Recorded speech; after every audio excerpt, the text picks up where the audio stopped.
It will come as no surprise that the outcome of Sunday's elections hasn't changed anything for those Venezuelans struggling to find food, medicine, transportation, and at least some hope. We are desperate. I didn't vote because it's pointless. What we want is international aid. Instead, Venezuela will be more isolated. 14 Latin American countries, Canada, the European Union, and the United States will no longer recognize the Maduro government, following what they call a fraudulent election. The president has taken strong action, and there's more to come. The U.S. will not sit idly by as Venezuela crumbles, tweeted U.S. Vice President Mike Pence. Almost immediately, the White House announced new measures to limit the sale of Venezuelan debt, putting a further financial squeeze on the cash-strapped government. This does not bode well for Maduro's election promise to stabilize this country's dysfunctional economy, one in which hyperinflation is expected to reach 16,000% this year.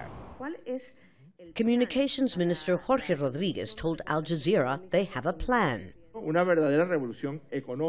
We launched an economic revolution called a New Beginning, based on economic and industrial independence of production, to do away with mafias that distribute food and hike prices. But this economist says yet more state controls are not the medicine this country needs. I've lost faith in Maduro's ability to rectify it. He's like a plane pilot that's losing all altitude. The motors are shutting down, it's about to crash, and there's no reaction. As for the opposition, it predicts Maduro's days are numbered. We are calling for total civil disobedience against the dictatorship, and the world is with us. But in fact, Maduro's opponents are as divided as before the election that most boycotted, unable to muster more than a few dozen demonstrators onto the same streets that last year were filled with tens of thousands of protesters.